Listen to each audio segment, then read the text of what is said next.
ભારત માતા કી એકવાર એવો જયકારો કરો કે આપણા નેશનલ હાઈવે છે ને એ આપણા શબ્દો છે એ અહીંથી જેટલી ફોર વ્હીલ જતી હોય એમાં ઘૂસી જાય ને ઠેઠ દિલ્હી મોદી સાહેબને હાથે સંભળાવવું જોવે.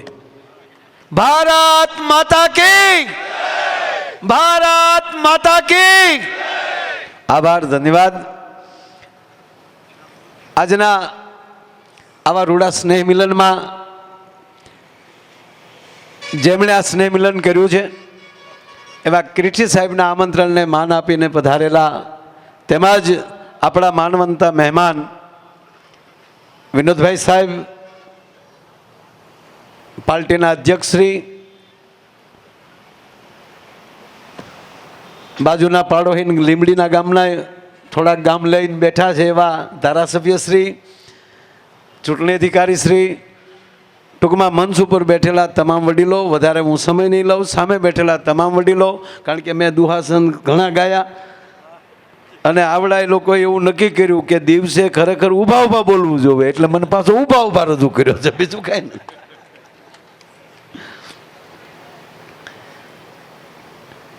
પણ જ્યાં સ્નેહ શબ્દ જ્યારે લાગે છે, સ્નેહનો અર્થ થાય હેત, પ્રેમ, લાગણી, ભાવના, પ્રીત.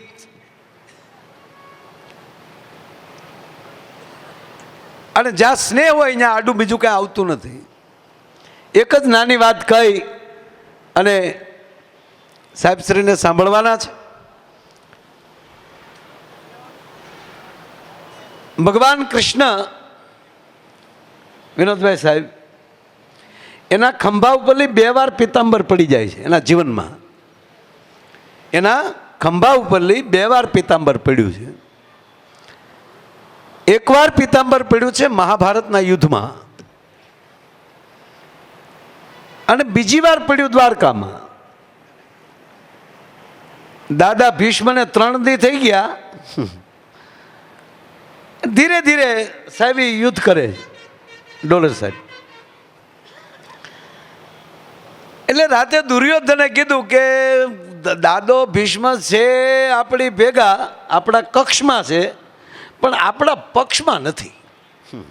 ગાડી આપણી છે, બોર્ડ આપણા છે, પણ રાતનો પ્રસાર ક્યાંક જુદો છે.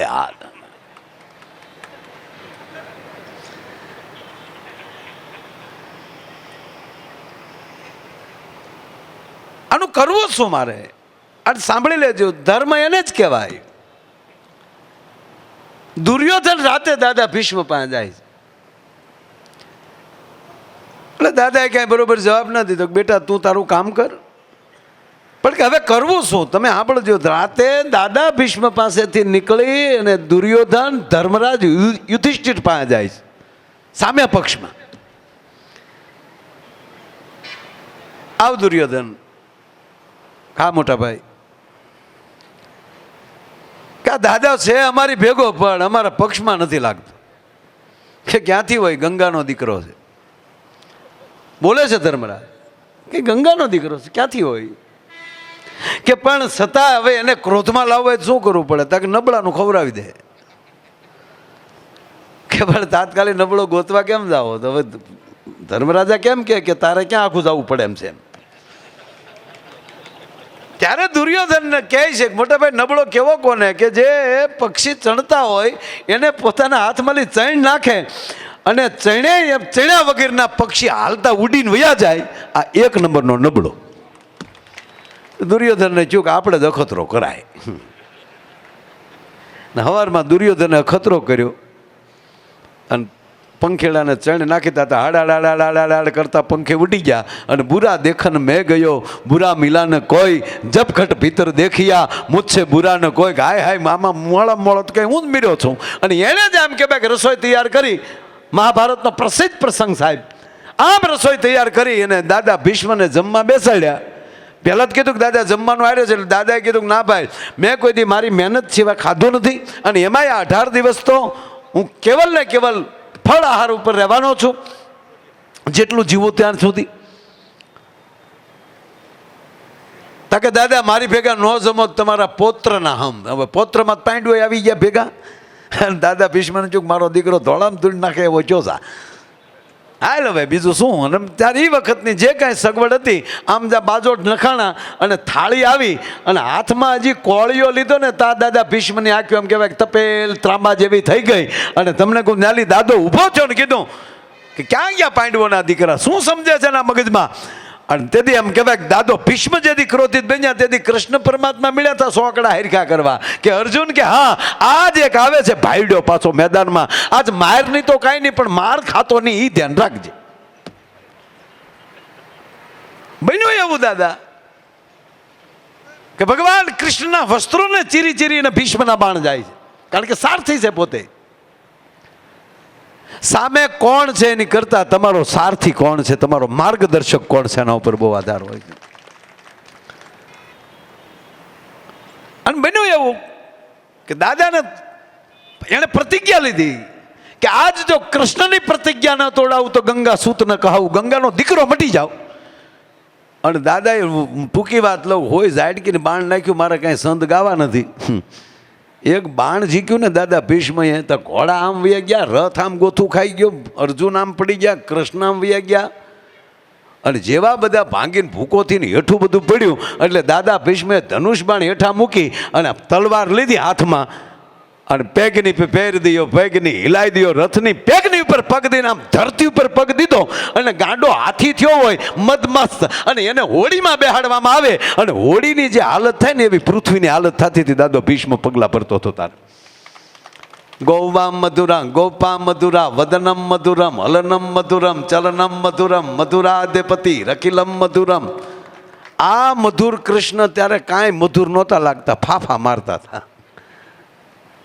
અને ત્યારે પિતાંબર પડી ગયું ખંભા ઉપરથી.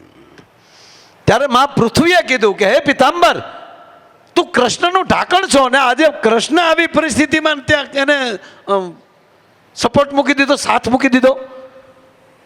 એટલે પિતાંબરે કીધું કે મારું નામ પિતાંબર છે, પિત્ત એટલે શરીર, અંબર કહેતા ઢાંકણ, હું શરીરનું ઢાંકણ છું. એમાં તમારું શરીર ઢાંકું મા પૃથ્વી કે કૃષ્ણનું શરીર ઢાંકું એમાં શું ફેર? પણ ના કે તું કૃષ્ણનું પિતાંબર છો, કૃષ્ણનું અંબર છો. તક માં હું હટી એ માટે ગયો કે આણે પ્રતિજ્ઞા લીધી ને કે હું 18 દી હાથમાં હથિયાર નહીં લઉં.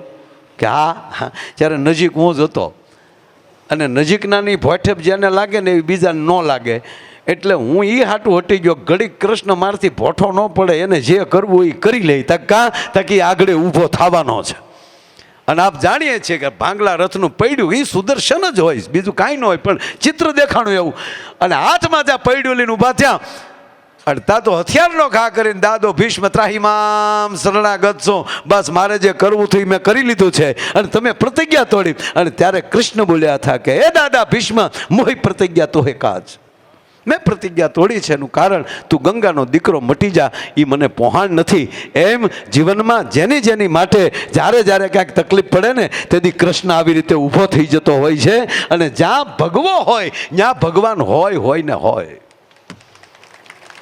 જ્યાં ભગવો છે. અને તમને કહું છું સાહેબ, છેલ્લી વાત કહીને મારી વાત એ મૂકું. અને સુદામા મળવા આવ્યા ત્યારે પિતાંબર હટી ગયો તો ગડગડતી દોટ દીધી ત્યારે. અને ફરીવાર ધરતીએ પૂછ્યું અને ત્યારે કીધું કે આજ તું પિતાંબર કેમ હટી ગયો? તાકે રોજ હારે રહેતા હોય પણ જે વર્ષોથી કોઈ દી મળ્યો ન હોય અને એ જ્યારે મળવા આવ્યો હોય ત્યારે આડે હાય ન રખાય, એને અહીંયા મળી લેવા દેવાય, એટલે હું વચ્ચેથી નીકળી ગયો છું. એમ ભગવાન આપણી ભેળો રહેતો હોય છે. અને ત્રીજી વાત મેં કીધું કે આ દેશમાં છેલ્લી વાત કહું બાપુ, એક પણ જ્ઞાતિવાદનું યુદ્ધ નથી થયું. ઇતિહાસ જોઈ લેજો.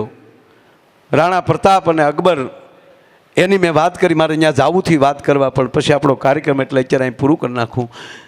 એ પણ યુદ્ધ જ્ઞાતિવાદના ન હોય, રાષ્ટ્રવાદના હોય છે.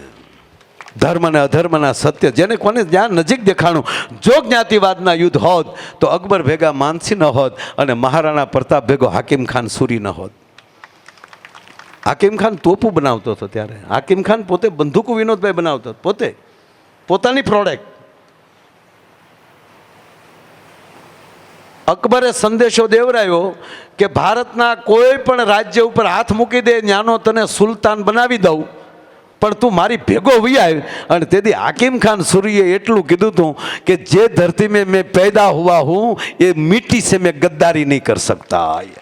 मैं इस धरती का संतान हूँ और प्रताप मेरा मित्र है. मैं सर कटा सकता हूँ लेकिन अकबर तुझे मैं मस्तक नहीं झुका सकता. આ હાકિમ ખાન બોલ્યા છે. અને અત્યારે એ અકબરના પરિવાર કલકત્તામાં ચા વેચે છે. હા, અકબરભાઈનો જે પરિવાર આખું હિન્દુસ્તાન જેને ખંભે હિંસ લેતું હતું અત્યારે કલકત્તામાં ચા વેચે છે. પણ પરમાત્મા રામની કૃપા થઈ જાય તો વડનગરમાં ચા લેનારો માણસ આજે વડાપ્રધાન થઈને બેસી જાય સાહેબ. એમ આજે જે આ સ્નેહ મિલનમાં આપ અહીં મળી અને આપ બધા જે આવ્યા છો ફરી વાર નવા વર્ષની શુભકામના આપીએ. અને ક્રિષ્ટી સાહેબ આપને ખૂબ ખૂબ ધન્યવાદ આપીએ કે આવું જ્યારે મળવાનું થાય આવો આનંદ થાય. બસ આવા મળતા જુલતા રહીએ, રાષ્ટ્રપ્રેમ વધારીએ, જ્ઞાતિવાતી એકવાર જો મૂકીને ભારતને અખંડ બનાવીએ. અને જ્યારે ધર્મની આવી હાકલ પડે, ધર્મ એટલે શું? ફરજ, એ જ ધર્મ. અને આવી જ્યારે ધર્મની વાત આવી, જ્યારે ફરજની વાત આવે ત્યારે રાષ્ટ્રની એકતા મજાવીએ. જ્ઞાતિવાતી નાના મોટા, હું દરબાર છું, આયર છું, કોળી છું, એ બધું મૂકીએ. બસ હું ગુજરાતી છું, હું ભારતીય છું, મારે તમારી ઉપર બેસનારો પરમાત્મા આપણા બધાયનો છે, આપણે બધા ભેગા છીએ. આવી જ્ઞાતિવાતી મૂકીને એક બનીએ, નેક બનીએ. અને હવે જો સાથે ન જોડાણા તો બટ જાવોગે તો કટ જાવોગે. આ સૂત્ર અત્યારે બહુ હાલે છે. એટલે કોઈ આપણે બટવારા ન થાય, આપણી એકતા વધે, રાષ્ટ્રપ્રેમ વધે, એવી બધાને નવા વર્ષની શુભકામના સાથે વિધવું છું. અસ્તુ. જય શ્રી રામ. જય જય શ્રી રામ. જય જય શ્રી રામ. આભાર, ધન્યવાદ. બરાબર શ્રી માયાભાઈ